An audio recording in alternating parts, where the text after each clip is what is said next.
Hello and welcome to my video. We will begin by looking at the simple skills from the skills list. Okay, so the first exercise is a front plank. So to perform the front plank, you're going to place your elbows underneath your shoulders. You're going to interlock your hands. You're going to extend your legs fully and lift up your knees. You're going to have your pelvis tilted, engaging your core with your spine in a straight line. What you don't want to see here is any lordosis, or you don't want to see the tent shape. You want to just keep that core engaged. If you want to make this dynamic, you could rock forwards, you could rock backwards, this, or you could just do some lateral taps. The exercise is a side plank. We're going to enter that like we did the front plank with our elbow under our shoulder in a straight line. And then with our legs extended, and our hands on the side, you're just going to lift. Like that. If it's too difficult, you can make it easier by bending the knees and then lifting into a straight line. You can make it dynamic by doing little dips or leg lifts. So the next exercise is a gluteal bridge. We begin that supine, bringing the heels close to the bottom. And the first step is to do a posterior tilt of the pelvis, really engaging that core. And keeping that core engaged, you're just going to lift your hips towards the sky, holding that in one straight line. This is the static bridge. If you want to make it dynamic, you can either just do little dips up the bridge, or you can do leg lifts, alternating. This exercise is the push-up. I'll be doing the push-up on my knees, which is a modified, easier version. So you just cross your ankles and you place your hands underneath your shoulders. You're going to extend your arms and you're going to bend your elbows out at about a 45-degree angle and just go down and up. Down and up.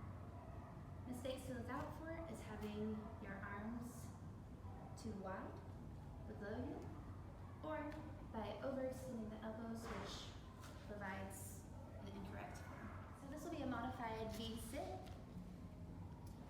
So what you're going to do is two things in this exercise. Your arms will be reaching towards your toes and as your torso rises, while simultaneously you're bringing your legs closer to you. So it's going to look something like this.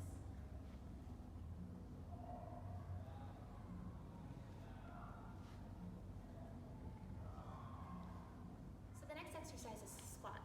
So it's important with the squat is that your feet are a good distance apart, that they're not too spread out or too narrow. You just want them right underneath your hips. You can place your hands across your chest, in front of you, behind your head, however you want. The main point though is that we're going to just imagine that we're sitting back on a chair. So you're just going to lower your bum back, just like you're taking a seat. Stick it way back and come back up. So some things to watch out for, some common mistakes, is going into too much valgus, or you might see some varus out there. So it's important to maintain the line of axis with the knee joints. It's also important to look at the squat from the sagittal plane to ensure that you don't have too much lumbar lordosis and that your bum is really driving back. So this exercise is called a lunge. So you'll put your hands on your hips. You're going to take a big step forward and you're going to lower that back knee to the ground, keeping your spine straight, and you're going to come back. And then you can alternate, take a step, lower the back knee, and return to starting position. I'll also show that in the sagittal plane. So again, we're just going to take that big step, drop that lower knee, keeping the spine straight, and return. And return. Now let's take a look at some more complex skills. So this is the front squat. Again, the squat technique is the same. You just now have the barbell in front with your elbows raised. You can see from the sagittal plane that the elbows are nice and raised and that they're tucked in. So then you just perform the squat the same way. I'll just do it in the sagittal plane. So you just drive the bum back like you're sitting in a chair, keeping that back straight, and return. Again, in the frontal plane, just to see if there's any valgus or varus. And that's the exercise. It's called the back squat. So this is essentially the exact same form as a squat, except now you have a barbell with weights. So you're gonna just get your feet under your hips, take that seat back, and come back. It's important with the back squat that you don't go into extensive lumbar lordosis. So you just keep that spine in line and drive the hips back and return. This complicated movement is called the clean and jerk. So what we're going to do is we're going to begin in a hang phase, slightly hinge with the straight back. We're going to push our hips into extension while standing on our tippy toes and rolling up the shoulders, doing the flick, and then jump up into a squat like that. I'm going to do that one more time more fluently because it's hard to do it while talking. So.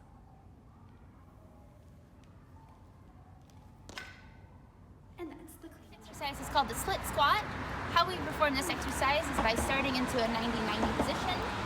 So your knees and hips are flexed in 90-90-90. And from here you can put your hands on your waist or your chest. I'm gonna put mine on my waist.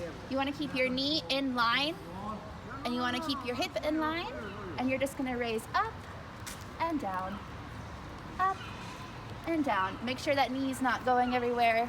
You wanna really keep it in line right over your toe, up and down. This is an assisted pull-up. To perform an assisted pull-up, you need a high-tension resistance band that you place on a bar with one or both feet placed inside of it. As soon as you lift off your feet that are in the band, you'll swing forward, and as you swing backwards, you use the momentum to pull up. And that's where I am wrong in this. That's where I need to improve. As you can see, my timing isn't quite right, so I don't get the extra help of the momentum. To further improve my assisted pull-up, I would do some strengthening in the latissimus dorsi and other upper extremity exercise, or other upper extremity muscles. It's just a weighted squat. So the squatting is the same. You're going to have your feet under your hips. You're going to take this, pull it close to your chest, and then you're just going to take the normal squat. So you're just going to send those hips back like you're taking a seat, keeping the spine straight and the knees in line above your feet. Again, from the sagittal plane. That's the goblet squat. This exercise is called the deadlift.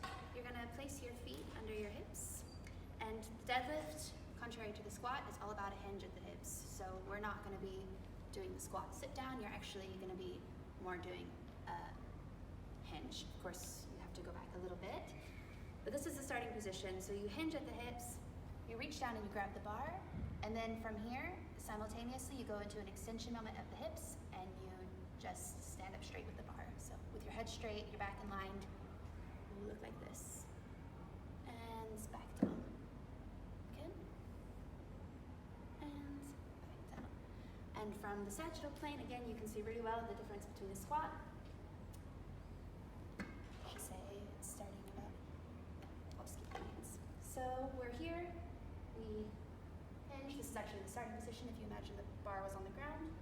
And from here, you just extend those hips. The next exercise is a box jump. So the box jump is a really great exercise to work on plyometrics. You can choose different box heights depending on which level you're on. 6 inches, 12 inches, or 24 inches, for example. And what the box jump is going to look like is very simple. It's going to be a counteractive jump. So we're going to start in a squat, jump, propel ourselves on, and stick the landing in a squat, and then rise and step off of the box. It's going to look something like this. And come down, again, stick the landing, and up. That's a box jump. It's a jumping lunge. It's exactly a lunge, except you jump up and alternate sides. It's going to look like this from the sagittal plane.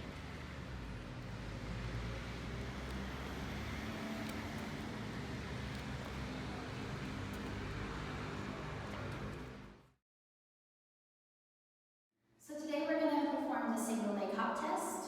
This is a nice test to use to assess the readiness to return to play with an athlete who's had a lower extremity injury. We're going to compare the left and the right side.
For the vertical jump test, you're going to first take your patient's arm length by having them fully extend their arm and walk through the vertex. You'll then ask the patient to stand behind the white line placed under the vertex and do a counter action jump. So they'll go into a squat, jump, hit the vertex, and land. As you just saw from mine, that probably wouldn't have been acceptable, as the landing, you're not allowed to have any displacement. But you'll instruct the patient to start at the line, do a counteractive jump, and not displace at all. If you've displaced, then you can't take the measurements. Each time be sure to reset the vertex and take the best out of 3 jumps. So when looking at the sport-specific skills, we're going to take a look at running. So this video shows me running with quite a few issues. You take a look at the step length and the arm swing and also where I'm landing on the foot. These can all be improved for a more optimized, efficient running. If you increase that step length a little bit and you land on the midfoot, and if you make sure you get a good arm swing in there as well, these are all fundamentals of ensuring that you're optimizing your running technique.